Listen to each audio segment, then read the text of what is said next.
জানো তো, ছোটবেলা থেকেই মাগুর মাছ আমার খুবই পছন্দের মাছ। কারণ আমার মা একদম অন্যরকমভাবে এই মাছের ঝোলটি বানাতো। আমরা তো সচরাচর কাঁচা কলা বা আদা পেঁয়াজ রসুন দিয়ে বানিয়ে থাকি, কিন্তু এরকমভাবে বানিয়ে দেখবে, খুবই ভালো হয় এই মাগুর মাছের ঝোল। প্রথমত মাগুর মাছগুলো নুন হলুদ দিয়ে মাখিয়ে নিতে হবে। তারপরে আমি কটা রসুনের কোয়া আর কাঁচা লঙ্কা থেতো করে রেখে দিয়েছি। একটা মশলা বানিয়ে নেব। তার মধ্যে হলুদ গুঁড়ো, লঙ্কার গুঁড়ো, জিরে গুঁড়ো, নুন আর অল্প জল দিয়ে মশলাটা বানিয়ে রেখে দিলাম।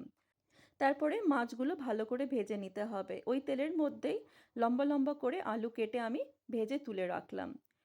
তারপরে তেলের মধ্যে গোটা জিরে আর তেজপাতা ফোড়ন দিয়ে তার মধ্যে যে থেতো করা রসুন আর কাঁচা লঙ্কা বাটাটা দিয়ে দিতে হবে।